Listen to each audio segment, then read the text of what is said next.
Gente querida, boa noite. Tudo bem com vocês? Como é que vocês estão? Obrigado por terem vindo aqui nessa noite. É bom nós estarmos na casa de Deus, amém? Que tempo maravilhoso aqui de louvor, de adoração. E eu quero convidar vocês para nós estudarmos uma palavra aqui nessa noite, amém? Como meu pai falou, eu tenho há um tempo já lido algumas coisas, procurado algumas mensagens. Faz tempo já que ele estava na minha cabeça, falando, quando é que você vai falar? E na correria, né, da rotina, do dia a dia, eu falava para ele assim, ó, deixa eu ir montando, a hora que já estiver bem encaminhado, a gente vai lá e conversa de novo. E já faz umas boas semanas já que esse tema dessa noite que estava no meu coração, e eu estava pensando muito a respeito. E aí comecei a escrever, comecei a anotar aqui e ali, e chegamos na mensagem de hoje. Amém? Quero começar aqui falando que, com base naquilo, né, que eu estava estudando, naquilo que eu estava percebendo, no mundo de hoje, tem sido propagado fortemente um ensinamento que se você se identifica como, você é. Essa é a mensagem que tem sido pregada no mundo aí fora, é o que tem sido propagado pelas pessoas, pelas mídias. Então, se você se identifica como alguma coisa, ninguém pode dizer o contrário sobre você. Isso é tomado como uma verdade absoluta na sua vida. E as pessoas, elas têm se identificado das mais diversas maneiras, na cor das suas peles, na orientação sexual, na identidade cultural, na identidade religiosa. Quantos têm percebido isso? Quantos têm visto isso no mundo hoje? E isso me fez pensar muito, porque nós realmente somos aquilo com que nós nos identificamos. E eu comecei a olhar para a minha vida, comecei a olhar para a igreja como um todo, ver tanta coisa acontecendo, tantas notícias, tanta coisa acontecendo dentro da igreja, tanta coisa acontecendo fora. E hoje, querendo ou não, né, as redes sociais estão aí para divulgar tudo o que acontece. Nós temos um acesso muito grande à vida das pessoas. E nós começamos a acompanhar a rotina das pessoas. Nós começamos a acompanhar o que as pessoas vivem, como elas vivem, o que elas fazem, através dos stories que são postados, através dos POV postados, dos Reels, dos vídeos. E aí você percebe algo muito interessante. Porque você acorda, vai pegar seu celular, entra na rede social e percebe uma pessoa que acorda, posta que acordou. Você acompanha a rotina dessa pessoa. E aí você vê que essa pessoa vai para uma academia, fazer uma atividade física para começar o dia. E aí você vê que essa pessoa vai trabalhar ou vai estudar, fazer algo do tipo. E aí você vê que a pessoa posta um story na igreja, aquele momento de louvor que ela grava ali, igual nós tivemos aqui agora. Tudo ótimo, tudo lindo, maravilhoso. E aí você vê que essa mesma pessoa depois está numa boate, por exemplo, está numa casa noturna, num momento de festa, alguma coisa nesse sentido. E aí você estranha, falou, ué, será que eu já mudei aqui a pessoa que eu estava vendo? E aí você volta um store, está lá assim aquele momento de louvor, né, mãozinha na frente. E aí depois, no outro, é o copo de cerveja que está na mão, o copo de bebida que está na mão. Você fala, mas faz 1 hora que estava dentro da igreja no culto e agora está aqui. Parece que não combina, né? Até brinco, né? Fala que é 11h59, está ouvindo diante do trono, meia-noite é distante do trono mesmo. E como eu disse, mas o que se propaga hoje é isso. Se você se identifica como, você é, ninguém pode dizer o contrário. E muitas pessoas que inclusive eu conheço, que eu vejo, acompanho em redes sociais, eu percebi que elas se identificam como cristãs. Pessoas que até então não sabia. Mas aí você olha o story seguinte e você vê que a história não bate. Que alguma coisa cheira mal, que alguma coisa está estranho. E então, eu começo a perceber que ser cristão não é exatamente algo do se eu me identifico como eu sou. Não basta apenas você se identificar como um cristão. Você precisa entender o real significado dessa palavra, o real significado do que é ser cristão, saber que existem alguns conceitos por detrás dessa palavra, desse ensinamento. Você precisa saber o peso que você carrega ao dizer que você é cristão. E com esse pensamento, a palavra de hoje Eu sou mesmo um cristão? Pergunta aí para a pessoa que está do seu lado. Você é mesmo um cristão?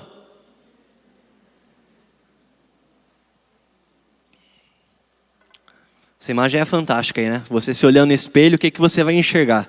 Cristo do outro lado ou alguma outra coisa, né? Bom, você perguntou aí para a pessoa que está do seu lado. Provavelmente a resposta dessa pessoa foi o quê? Que sim, é cristão. É uma pessoa cristã. Eu mesmo responderia isso. Lógico que sim, gente. Mas, por mais que eu me considere um cristão, obviamente eu me considero um cristão aqui também, me peguei pensando muito nesses últimos tempos, nesses últimos dias. Porque assim, se existisse uma escala de medição do seu nível de cristianismo, como é que seria a resposta? Que nota você se daria? Se fosse para você responder essa pergunta, eu sou mesmo um cristão, com uma nota de 0 a 10, qual nota que você tiraria nessa pergunta? E por mais que a minha percepção acerca de mim mesmo seja de um excelente cristão, o que a realidade da minha vida está refletindo? E é isso que eu queria falar nessa noite. Porque existe uma diferença entre percepção e realidade. Quem aqui já saiu na rua com uma camisa que ainda estava com a etiqueta presa? Quem aqui já saiu de um restaurante, por exemplo, com um queixo sujo de molho, de ketchup, de mostarda, qualquer coisa do tipo assim? Quem aqui já saiu de repente com a camisa do avesso, não percebeu?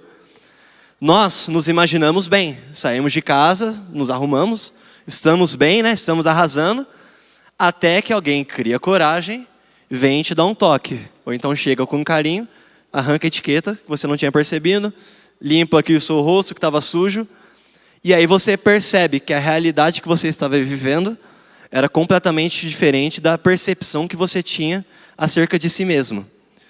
Você imaginava que estava se apresentando de uma certa forma, enquanto todas as outras pessoas te enxergavam de uma forma diferente.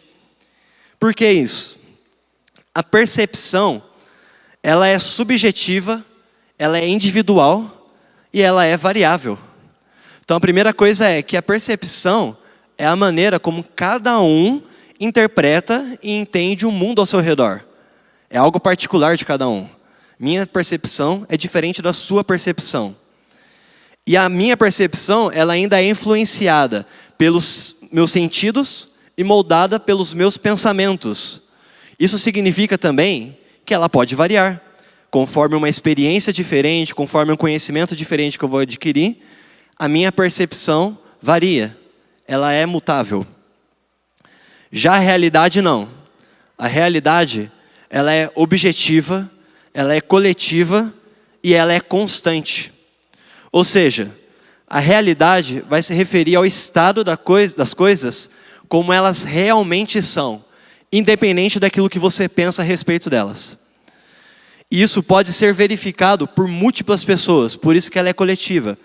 Como eu dei o exemplo aqui, às vezes eu não percebi sobre mim mesmo que eu estava com a camisa ao avesso, mas o coletivo todo está percebendo, está vendo e está constatando que a realidade é que a minha camisa estava do avesso, por exemplo, que eu estava com uma etiqueta pendurada aqui.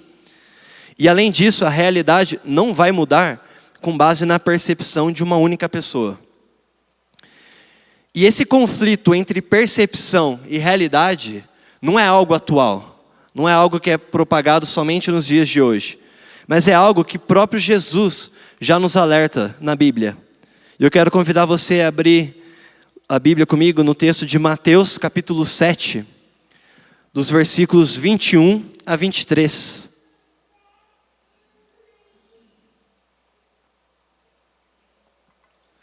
Mateus 7, 21 a 23 vai dizer assim, ó. Não é toda pessoa que me chama de Senhor, Senhor, que entrará no reino do céu, mas somente aquele que faz a vontade do meu Pai que está no céu. Quando aquele dia chegar, muitas pessoas vão me dizer, Senhor, Senhor, pelo poder do seu nome anunciamos a mensagem de Deus, e pelo seu nome expulsamos demônios, e fizemos muitos milagres. Então eu direi claramente a essas pessoas, eu nunca conheci vocês, afastem-se de mim, vocês que só fazem o mal. como nós podemos ver aqui no ensinamento de Jesus, muitos têm a percepção de serem aprovados. Muitos têm a percepção de serem verdadeiros cristãos, mas não correspondem à realidade que é determinada por Cristo. E aí eu volto à pergunta inicial. Eu sou mesmo um cristão? Se eu fizer essa pergunta a um grupo de pessoas, muitos me responderiam sim. Outros talvez fossem me responder sim, mas alguns ainda talvez fossem me responder: o que você quer dizer com isso? Como assim cristão? Ou então outros poderiam me responder assim: sim, mas não como aquele, não como aqueles, não como aquela igreja. Outros poderiam me responder: não, mas... Fato é que muitos de nós nos consideramos cristãos porque nós fizemos uma oração de entrega das nossas vidas a Jesus Cristo, nós fomos batizados e nós vamos aos cultos todo domingo e toda quarta-feira. Ou todo domingo ou toda quarta-feira, né? Mas vamos lá. O que significa ser um cristão? Já parou para pensar nisso ou não?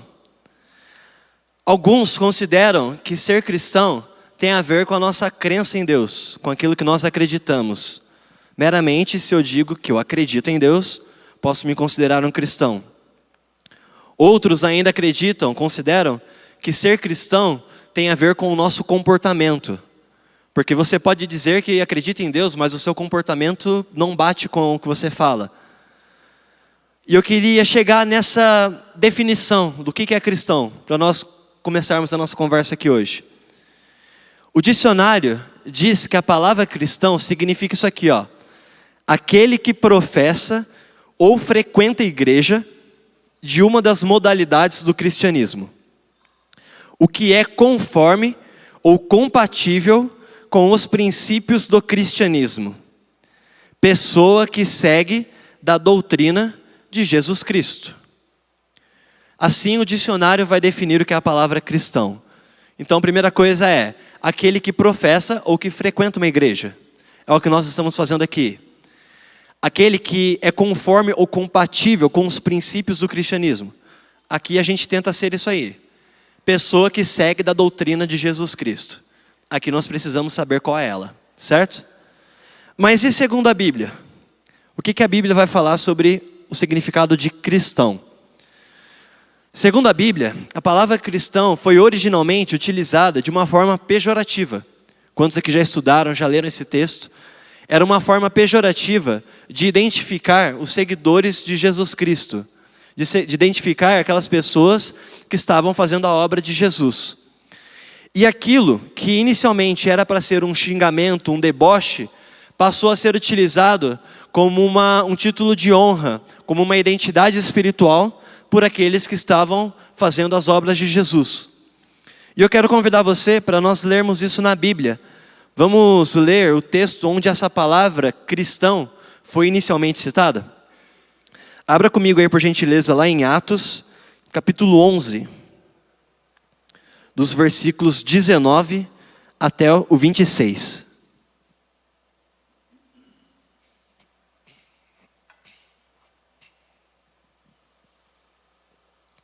Atos 11, versículo 19, vai dizer assim, ó. Enquanto isso, os crentes que tinham sido dispersos de Jerusalém, durante a perseguição depois da morte de Estevão, viajaram até a Fenícia, Chipre e Antioquia, espalhando a boa nova, mas apenas aos judeus.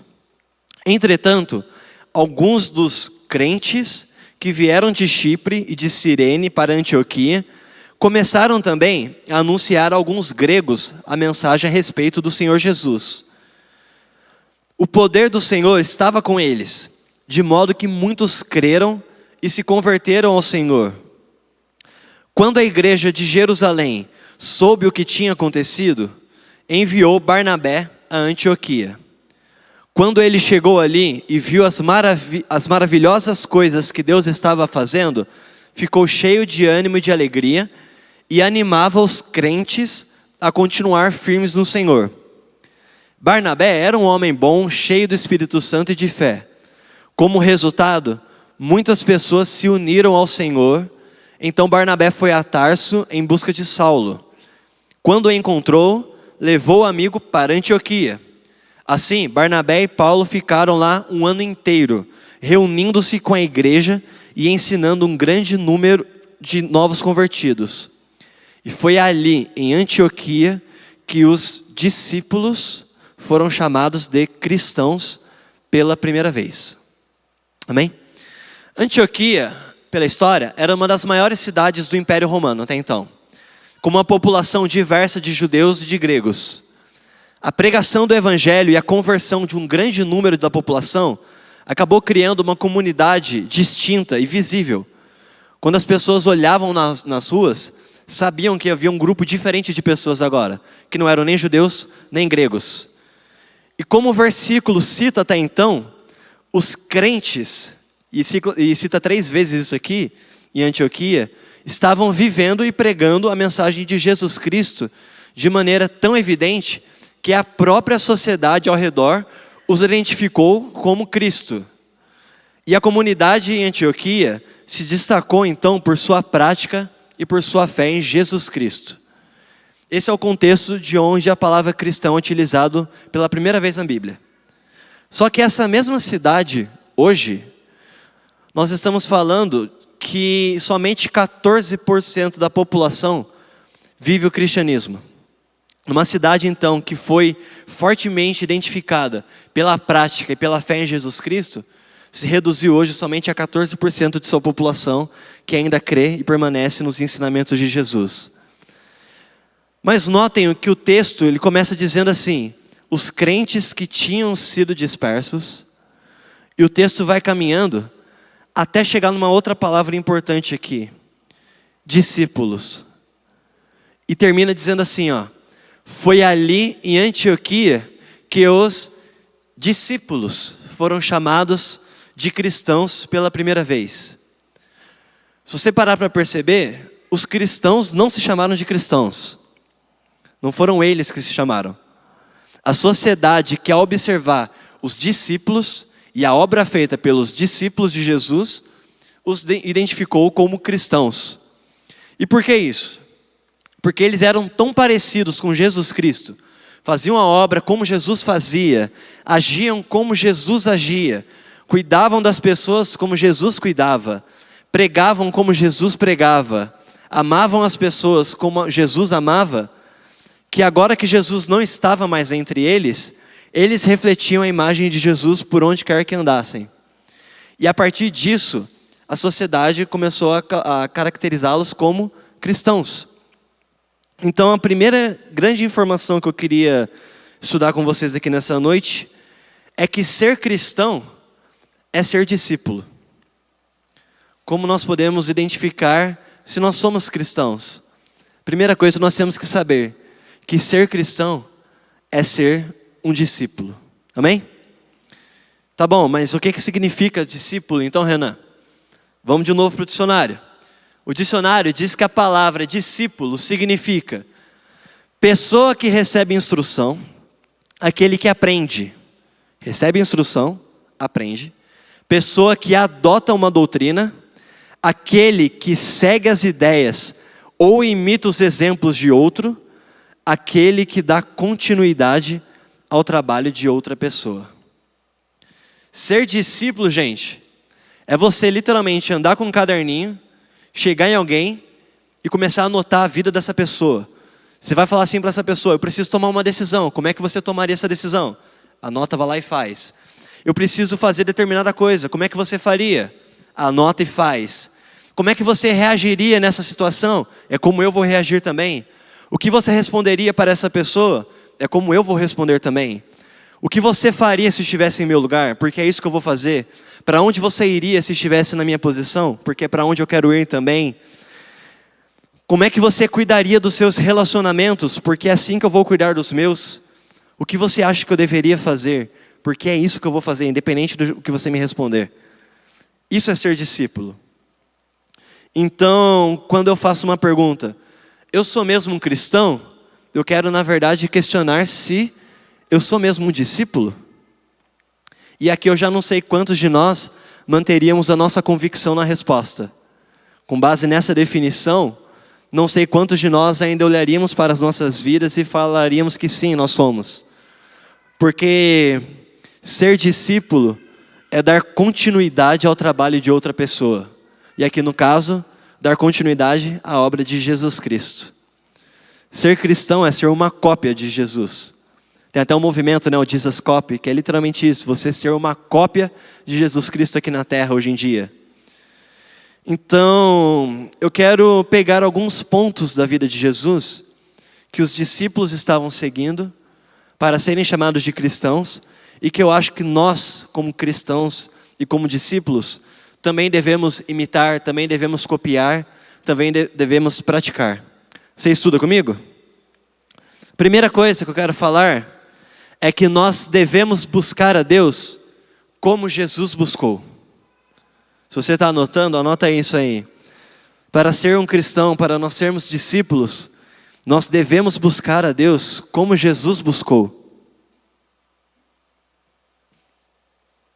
Mesmo Jesus sendo filho de Deus, ele mantinha um relacionamento íntimo com o Pai.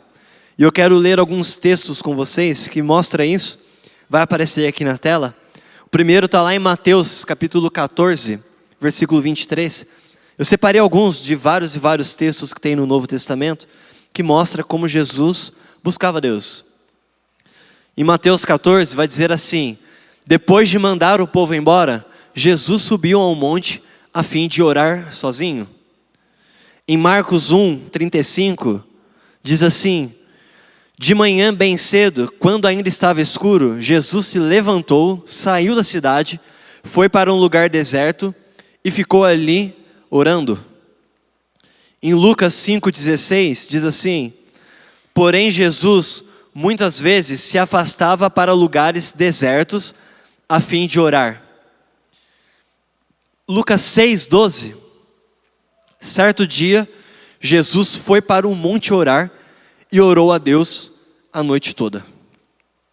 Se nós somos cristãos, se nós somos discípulos de Jesus, nós devemos buscar a Deus como Jesus buscou. Nós devemos meditar na palavra de Deus, nós devemos orar, devemos buscar a orientação de Deus, devemos ter um tempo de qualidade com Deus.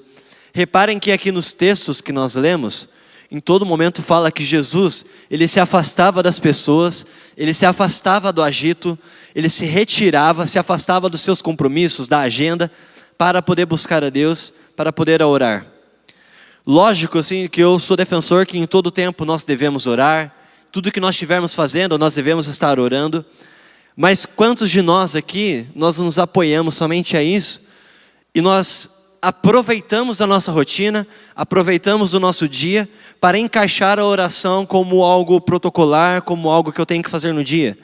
Então, por exemplo, quantos aqui de nós, ao acordar e a entrar nos nossos carros para poder ir trabalhar, poder ir estudar, qualquer coisa assim, falar, como eu estou no caminho aqui mesmo, eu tenho 20, 30 minutos para chegar até o trabalho, até a escola, até onde for, vou ficar aqui orando também já enquanto isso.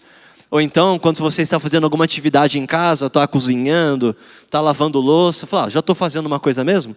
Vou ficar aqui orando também. Ou então, quantos de nós ainda assistindo televisão, assistindo um filme, uma série, estou fazendo nada mesmo ali? Vou ficar orando.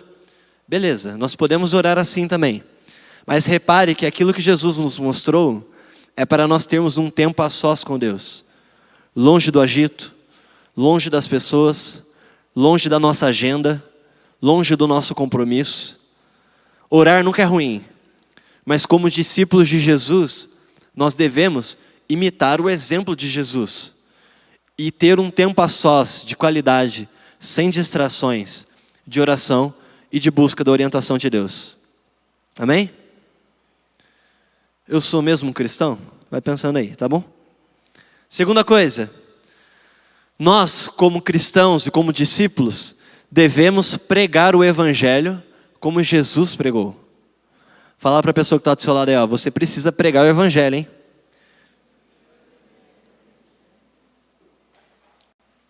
De novo, eu quero citar alguns textos na Bíblia, dentre vários, que mostram como Jesus pregava o tempo todo, toda hora, todo dia.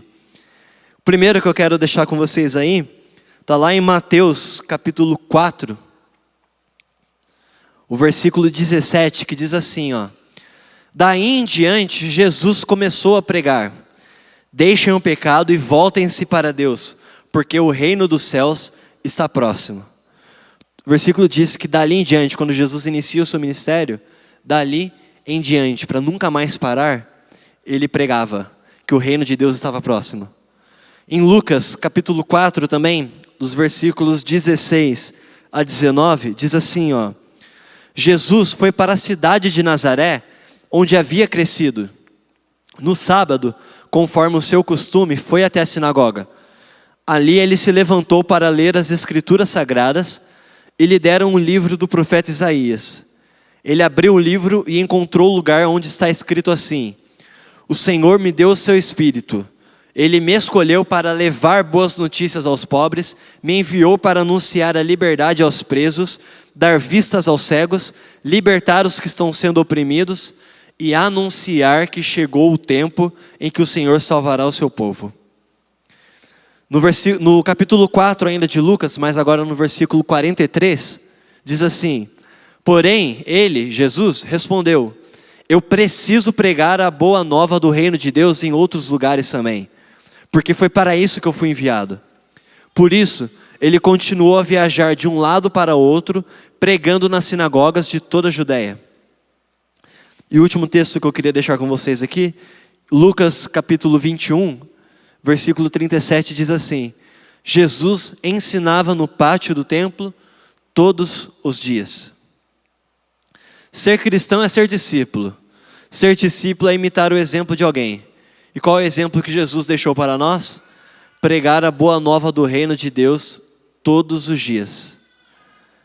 Como que quem diz ser cristão, quando foi a última vez que você anunciou essa boa nova para alguém? Qual foi a última vez que você pregou o evangelho para uma pessoa? Qual foi a última vez que você disse que Jesus veio salvar alguém? Quando foi a última vez que você falou do amor de Deus para alguma pessoa? E pregar não é só você vir aqui no púlpito, você estar aqui na igreja com o microfone falando para quem está sentado, para quem está nos acompanhando pela internet. Mas pregar é você falar com o seu colega de trabalho que fica sentado do seu lado o dia inteiro. É você falar com o seu familiar, seu parente, com o seu cliente, com o seu vizinho, com o seu amigo. São eles que precisam ouvir a palavra de Deus. São eles que precisam ouvir a boa nova do reino. Que o reino de Deus está próximo e que Ele vem para nos salvar. Que Ele veio com amor nos resgatar. Eles precisam ouvir a palavra de Deus e é nosso dever como cristão e como discípulo pregar como Jesus pregou. Amém? Então, continua aqui na pergunta: eu sou mesmo um cristão? Terceira coisa que eu quero falar aqui nessa noite, gente. Nós como cristãos, como discípulos, devemos viver como Jesus viveu. Jesus veio nos dar o exemplo de vida. Jesus veio para ser o exemplo daquilo que nós deveríamos fazer, daquilo que nós não deveríamos fazer. E é isso que nós precisamos seguir nos dias de hoje. Em 1 João, capítulo 2, no versículo 6, diz assim, ó: quem diz que vive unido com Deus, deve viver como Jesus Cristo viveu. Se nós nos dizemos cristãos, nós nos colocamos como discípulos de Jesus, devemos viver como Jesus Cristo viveu aqui na terra. E como que Jesus viveu? Em Mateus 11, 29, ele diz assim: sejam meus seguidores e aprendam comigo, porque sou bondoso e tenho um coração humilde, e vocês encontrarão descanso. Jesus nos diz para sermos bondosos e termos um coração humilde. Em Filipenses 2, versículo 5, diz assim: a atitude de vocês deve ser semelhante àquela que nos foi mostrada por Cristo Jesus, que, embora sendo Deus, não exigiu, nem se apegou a seus direitos como Deus, mas esvaziou-se a si mesmo, vindo a ser servo, e tornando-se semelhante aos homens, e se humilhou a si mesmo, e foi obediente até a morte, e morte de cruz. Jesus, sendo Deus, nos ensinou a sermos humildes, obedientes e a sermos servos. E é engraçado que quando nós nos tornamos cristãos e nós vamos para a igreja, parece que nós nos colocamos numa posição de superioridade diante das outras pessoas, perante as demais pessoas. Agora que nós conhecemos a verdade, nós temos Jesus em nosso coração, nós começamos por muitas vezes a julgar as demais pessoas, julgar as atitudes, julgar os pensamentos, as palavras, mas não é esse o modo como Jesus nos ensina a viver. E quando Jesus já estava para terminar o seu ministério aqui na terra, ele ainda nos deixa um outro ensinamento, que está escrito lá em João capítulo 13, a partir do versículo 4, abra lá comigo em João 13, versículo 4, que diz assim, ó: Então se levantou, tirou a sua capa, pegou uma toalha e amarrou na cintura. Em seguida pôs água numa bacia e começou a lavar os pés dos discípulos e a enxugá-los com toalha. Pula lá para o versículo 12, que diz assim: Depois de lavar o pé dos seus discípulos, Jesus vestiu de novo a capa, sentou-se outra vez à mesa e perguntou: Vocês entenderam o que eu fiz? Vocês me chamam de mestre e senhor, e têm razão, pois eu sou o mesmo. Se eu, o senhor e mestre, lavei os pés de vocês, então vocês devem lavar os pés uns dos outros. Pois eu dei o exemplo para que vocês façam o que eu fiz. Jesus veio ao mundo para nos dar o exemplo que devemos seguir. E como cristãos e discípulos de Jesus, nós devemos viver como Jesus viveu, sendo humildes, sendo obedientes, sendo servos. É isso que nós devemos colocar em prática no dia a dia, é dessa maneira que nós, como cristãos, devemos viver. Amém? Sou mesmo um cristão? Quarta coisa que eu queria falar. Nós, como cristãos e como discípulos, devemos fazer o que Jesus fez. Como nós vimos acima, discípulo é aquele que imita o exemplo de outra pessoa e que dá continuidade ao seu trabalho. Não apenas imitar, mas dar continuidade ao trabalho. E os evangelhos são repletos de histórias que descrevem aquilo que Jesus fez. E que nós, como cristãos e como discípulos, devemos continuar fazendo. Devemos dar continuidade a esse trabalho, a essa obra. E Jesus, ele veio para fazer certas coisas que até então a sociedade jamais faria, jamais consideraria, que até então parecia loucura. Mas é isso que Jesus veio fazer e deixar para nós continuarmos fazendo nos dias de hoje. E eu quero ler algumas histórias de algumas pessoas que foram totalmente transformadas por Jesus. E a primeira história está lá em Lucas capítulo 19. Lucas 19, a partir do versículo 1, diz assim, ó: Jesus entrou em Jericó e estava atravessando a cidade. Morava ali um homem rico chamado Zaqueu, que era chefe dos cobradores de impostos. Ele estava tentando ver quem era Jesus, mas não podia por causa da multidão, pois Zaqueu era muito baixo. Então, correu adiante da multidão e subiu numa figueira brava para ver Jesus, que devia passar por ali. Quando Jesus chegou àquele lugar, olhou para cima e disse a Zaqueu: Zaqueu, desça depressa, pois hoje preciso ficar na sua casa. Zaqueu desceu depressa e o recebeu na sua casa com muita alegria. Todos os que viram isso começaram a resmungar: este homem foi se hospedar na casa de um pecador. Zaqueu se levantou e disse ao Senhor: escute, Senhor, eu vou dar a metade dos meus bens aos pobres, e se eu roubei alguém, vou devolver 4 vezes mais. Então Jesus disse: hoje a salvação entrou nessa casa, pois este homem também é descendente de Abraão, porque o Filho do Homem veio buscar e salvar quem está perdido. Nós devemos fazer o que Jesus fez. Jesus revela nesse texto que a sua missão é buscar e salvar quem está perdido. Mas nós, como igreja, muitas vezes nos afastamos daqueles que estão perdidos, ou então nós somos influenciados por eles. Quem não tem tanta confiança assim em si, opta por se afastar daqueles que são perdidos. E alguns que tentam se aproximar desses, às vezes acabam sendo influenciados. Então, há quem se considere tão santo a ponto de julgar Jesus por ter entrado na casa de um pecador, como diz o texto aqui. Como há quem, se entra na casa de Zaqueu, sai de lá um pecador também. Sai de lá influenciado, não consegue continuar a praticar a obra de Jesus. Mas nós, como cristãos e discípulos, devemos buscar e devemos salvar justamente aqueles que estão perdidos. Aqueles cujas casas ninguém entraria. Aquelas pessoas que ninguém jamais iria buscar. Aquelas pessoas que todo mundo já condenou, já afastou, já colocou à margem. São essas pessoas que Jesus veio buscar e salvar.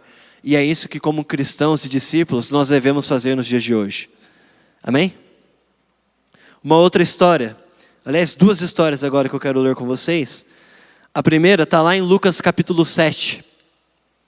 Dos versículos 11 a 14. Lucas 7, 11 vai dizer assim: pouco tempo depois, Jesus foi para uma cidade chamada Naim. Os seus discípulos e uma grande multidão foram com ele.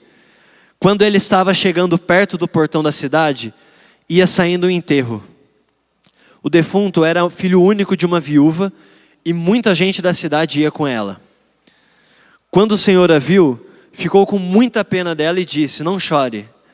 Então ele chegou mais perto e tocou no caixão. E os que estavam carregando pararam. Então Jesus disse: moço, eu ordeno a você, levante-se. Até aqui. E a outra história está lá em João capítulo 4. Versículo 5, que diz assim: ele chegou a uma cidade da Samaria chamada Sicar, e que ficava perto das terras que Jacó tinha dado ao seu filho José. Ali ficava o poço de Jacó. Era mais ou menos meio-dia, quando Jesus, cansado da viagem, sentou-se perto do poço, e uma mulher samaritana veio tirar água, e Jesus lhe disse: por favor, me dê um pouco de água. Os discípulos de Jesus tinham ido até a cidade comprar comida. A mulher respondeu: o Senhor é judeu e eu sou samaritana. Então como é que o Senhor me pede água? Ela disse isso porque os judeus não se dão com os samaritanos. Guarda essa história aí. Eu quero ler mais uma. Está em João também. No capítulo 8, a partir do versículo 2. Vai aparecer aqui na tela. Que diz assim: de madrugada ele voltou ao pátio do templo e o povo se reuniu em volta dele. Jesus estava sentado ensinando a todos. Aí, alguns mestres da lei e fariseus levaram a Jesus uma mulher que tinha sido apanhada em adultério e a obrigaram a ficar de pé no meio de todos. Eles disseram: mestre, essa mulher foi apanhada no ato de adultério. De acordo com a lei de Moisés, de acordo com a lei que Moisés nos deu, as mulheres adúlteras devem ser mortas a pedradas. Mas o Senhor, o que é que diz sobre isso? Eles fizeram essa pergunta para conseguir uma prova contra Jesus, pois queriam acusá-lo. Mas ele se abaixou e começou a escrever no chão com o dedo. Como eles continuaram a fazer a mesma pergunta, Jesus endireitou o corpo e disse a eles: quem de vocês estiver sem pecado, que seja o primeiro a atirar uma pedra nessa mulher.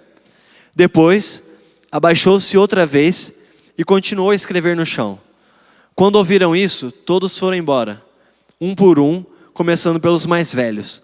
Ficaram só Jesus e a mulher, e ela continuou ali de pé. Então Jesus endireitou o corpo e disse: mulher, onde estão eles? Não ficou ninguém para condenar você?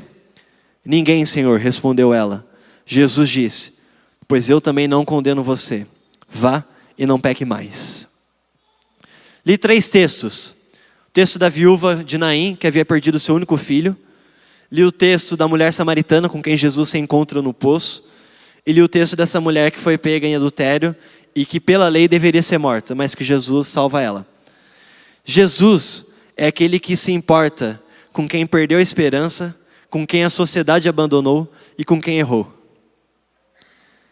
Esse é Jesus. Esse é o exemplo que ele deixa para nós. E nós, como cristãos e como discípulos, devemos nos colocar nessa posição de trazer de volta a esperança àqueles que perderam tudo e de não apontar as causas que provocaram isso.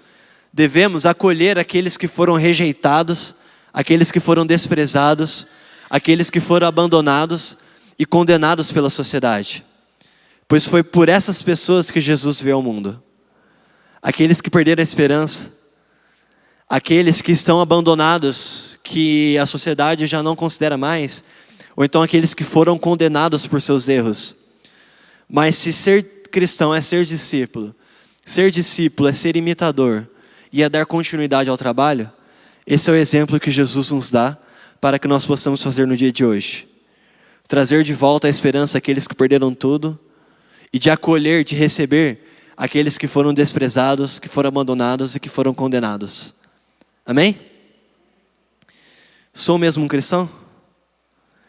E a última coisa que eu queria falar é que nós, como cristãos e como discípulos, devemos amar como Jesus amou.